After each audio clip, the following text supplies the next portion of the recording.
नमस्कार दर्शकों, खबरों की खबर कार्यक्रम में एक बार फिर से आप सभी का स्वागत है। आज की इस स्पिरिचुअल रिसर्च में हम बात करेंगे मुस्लिम धर्म के त्योहार बकरा ईद के बारे में। बकरा ईद को ईद अल अजहा भी कहा जाता है, जिसका अर्थ होता है कुर्बानी की ईद। इस्लाम धर्म में विश्वास रखने वाले लोगों का यह एक प्रमुख त्योहार है। इस त्योहार को रमजान के महीने की समाप्ति के लगभग 70 दिनों के बाद मनाया जाता है। इस दिन मुस्लिम समुदाय के लोग बकरे, भेड़ आदि जानवरों की बलि देकर तथा उनके मांस को प्रसाद रूप में वितरित करके इस त्योहार को मनाते हैं। तो आइए अब आध्यात्मिक दृष्टि से मापते हैं कि बकरा ईद के नाम पर की जाने वाली जीव हिंसा और निर्दोष जानवरों की हत्या आखिर कहां तक उचित है। हम सभी जीव, चींटी से लेकर हाथी तक, सभी एक ही अल्लाह की संतान है। यदि अल्लाह की एक संतान दूसरी संतान की हत्या करे तो क्या अल्लाह इससे प्रसन्न हो सकता है? कदापि नहीं। बकरी ईद जैसे त्योहारों की आड़ में अल्लाह के बच्चों की हत्या करने से वह अल्लाह बहुत ही नाराज हो जाता है, कभी खुश नहीं हो सकता। अल्लाह ने किसी भी प्राणी को मांस खाने का आदेश नहीं दिया है। पवित्र कुरान शरीफ में प्रमाण है कि अल्लाह ने इस पृथ्वी के सभी प्राणियों को छोटे बीज वाले पेड़ पौधे खाने का ही आदेश दिया है। मुसलमान धर्म के प्रवर्तक हजरत मोहम्मद जी तथा उनके 1,80,000 अनुयायियों ने कभी भी मांस नहीं छुआ। इस बारे में अल्लाह कबीर जी से प्राप्त ज्ञान के आधार से संत गरीबदास जी महाराज जी ने बताया है कि नबी मोहम्मद नमस्कार है, राम रसूल कहाया, 1,80,000 को सौगंध जिन नहीं कर्द चलाया। हजरत मोहम्मद जी अल्लाह से सिर्फ रोजा, बंग और नमाज करने का ही आदेश लेकर आए थे। बिस्मिल्लाह करने का कोई भी आदेश अल्लाह ने नहीं दिया था। गरीबदास जी महाराज जी ने बताया है कि रोजा, बंग, नमाज दई रे, बिस्मिल की नहीं बात कही रे। लेकिन आज का मुस्लिम समाज अल्लाह के संविधान से अपरिचित होने के कारण जीव हत्या करके पाप का भागी बन रहा है। अल्लाह कबीर जी ने बताया है कि काजी कलमा पढ़ते हैं, बाचे फिर कुरान, गरीबदास इस जुल्म से डूबे दोनों जहान। बकरी कुकड़ी खा गए, गौ गधरा सूर, गरीबदास उस स्वर्ग में तुमसे अल्लाह दूर। अल्लाह अकबर के संविधान में ऐसे लोगों को जो मांस खाने वाला तथा अन्य बुराइयां करने वाला प्रत्येक इंसान काफिर अर्थात नीच कहा गया है, चाहे वह किसी भी मजहब धर्म से संबंध क्यों न रखता हो, और सब बुराइयों को छोड़कर उस एक अल्लाह की इबादत अर्थात भक्ति करने वाली प्रत्येक आत्मा महान है। पवित्र कुरान शरीफ की सूरत फुरकान 25 में आयत 52 से 59 में जिस अल्लाह की इबादत करने के लिए कहा है वह अल्लाह कबीर जी ही है। उस अल्लाह की जानकारी किसी बाखबर से पूछ कर तो देखो। वकालत करते हैं मुसलमान धर्म के प्रवक्ता, मांस खाने की वकालत करते हैं। क्योंकि देखो, अगर कुरान शरीफ में या किसी पुराण में, वेदों में और गीता में मांस खाने का कहीं प्रावधान नहीं है। यदि किसी पुराण में और यदि किसी कुरान में और यदि फिर बाइबल में, इससे आगे जहाँ परमात्मा ने, उस अल्लाह अकबर ने, समर्थ भगवान ने 6 दिन में सृष्टि रची, 7वें दिन वो तो तख्त पर बैठ गया जाकर विधान बता के कि किसी ने भी मांस नहीं खाना है, ये खाने की वस्तुएं तुम्हें हलाल हैं, बाकी सब हराम है। इससे आगे कोई उल्लेख है, चाहे वो पुराण में है, चाहे कुरान में है, चाहे बाइबल में या तौरात में है, या चाहे अन्य किसी इंजिल में है या ज़बूर के अंदर है, वो अल्लाह अकबर का आदेश नहीं है, वो किसी अन्य देव का आदेश है। उसका आदेश पालन करके आप उस अल्लाह अकबर के विधान को तोड़कर दोषी बन जाओगे।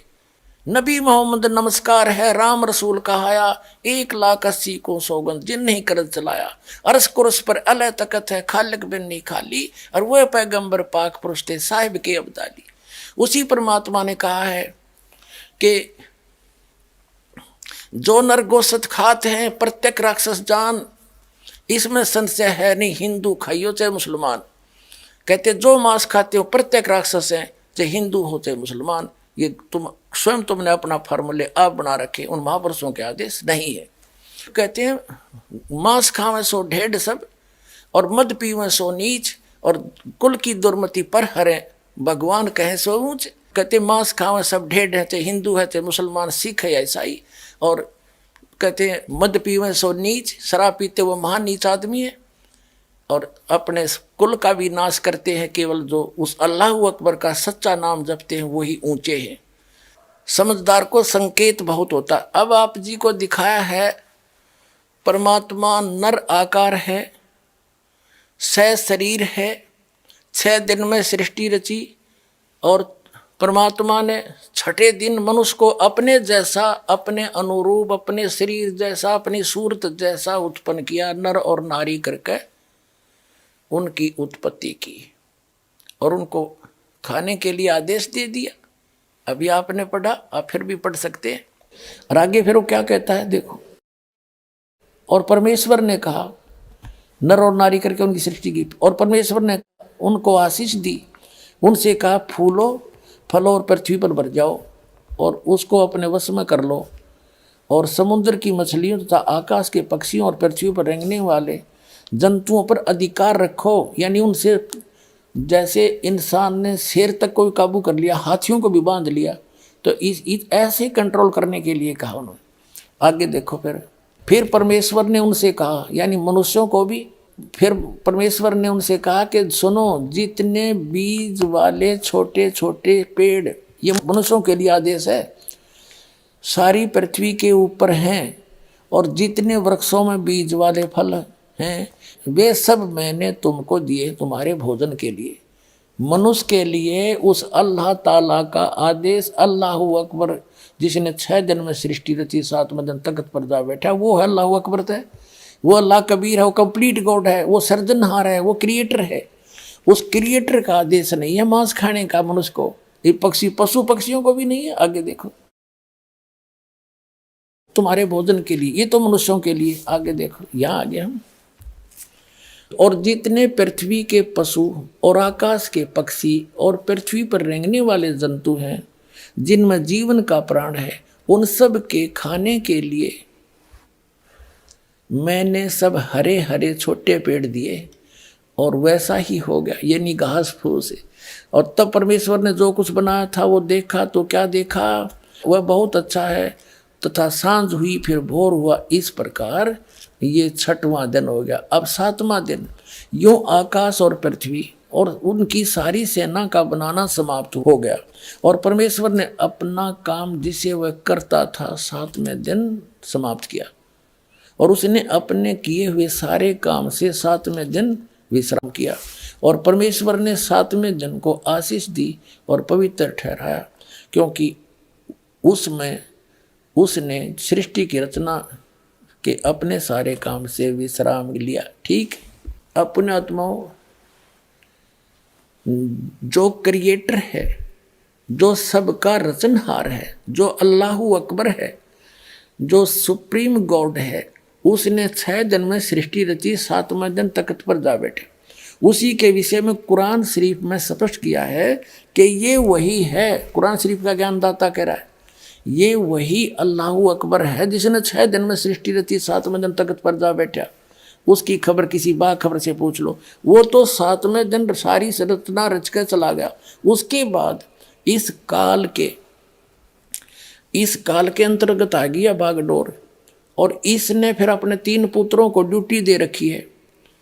इस काल भगवान ने भी अपने 3 पुत्रों को, ब्रह्मा विष्णु महेश को ड्यूटी दे रखी आंखें संभालन की, तो वो आगे ही बागडोर संभाल ली। वर्तमान में वह बाखबर संत रामपाल जी महाराज जी ही हैं, जो सर्व धर्मों के सर्व पवित्र शास्त्रों के आधार से मानव समाज को सही भक्ति की राह दिखा रहे हैं। अतः आप सभी से निवेदन है कि बकरी ईद जैसी पापयुक्त परंपराएं त्याग कर सद्भक्ति करें और अपने मानव जीवन का कल्याण करवाएं।